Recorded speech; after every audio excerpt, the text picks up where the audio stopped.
Ne aflăm în comuna Tazlău, situată între Piatra Neamț și Moinești, la poalele munților Măgura Tazlăului. Vom vizita mănăstirea Tazlău, ctitorită de Sfântul Voievod Ștefan cel Mare în anul 1497, cu hramul Nașterea Maicii Domnului. Este o biserică fortificată, înconjurată de ziduri groase de piatră și un turn de pază, dar turnul clopotniță pe care îl vedem în față și sub care se găsește intrarea principală este mai recent, fiind construit de voievodul Petru Rareș în prima parte a secolului XVI. Intrăm în incinta mănăstirii și spre stânga vedem casa domnească, apoi biserica ștefaniană și zidurile de incintă.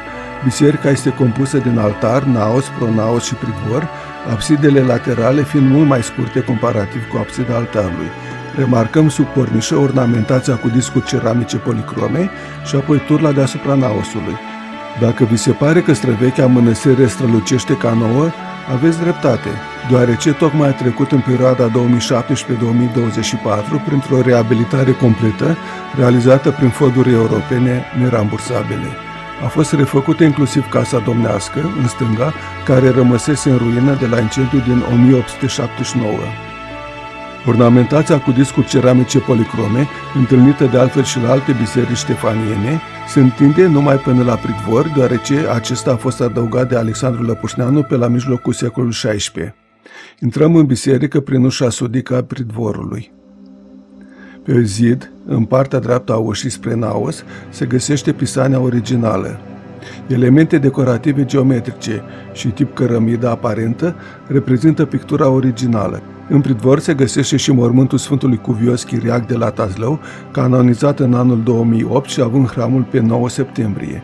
Nașterea Maicii Domnului, pictura de hram a bisericii, prăsnuită pe 8 septembrie, deci cu o zi înainte de cea a Sfântului Chiriac de la Tazlău. Intrăm în pronaos prin vechiul portal al bisericii, cel dinainte de adăugarea pridvorului. Pictura portretistică a bisericii este mai nouă, din 1859, realizată de pictori greci și români. Pe peretele vestic al pronaosului este refăcut tablou votiv în care sunt reprezentați ctitorii. Domnitorul Ștefan cel Mare și soția Maria Voichița țin biserica, în spatele lor fiind fiii Alexandru și Bogdan. Figura voievodului nu este cea știută din alte lucrări. Din pronaos intrăm în naos prin arcada tăiată în zidul despărțitor. Admirăm icoanele catapetesmei realizate în 1852 din lemn de tei sculptat, după care aruncăm o privire în altar. Viața pusnicilor în muntele Măgura Tazlăului a început din secolul XIV, înainte de înființarea mănăstirii. În secolul XVII, mănăstirea Tazlău se afla la apogeul recunoașterii sale ca centru monahal cu o viață spirituală aleasă.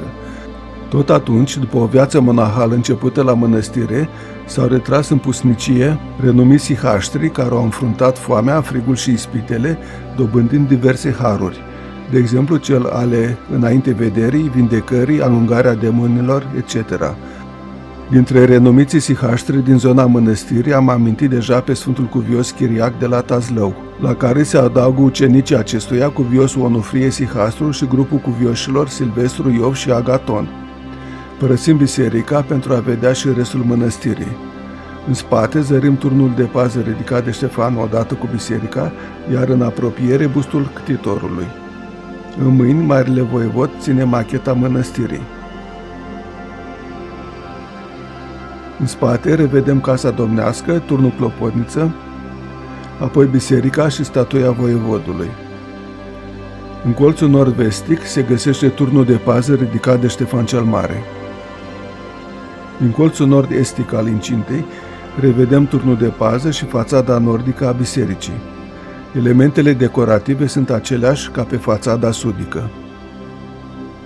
În colțul sud-estic al incintei revedem casa domnească și turnul clopotniță cu calea principală de acces în mănăstire.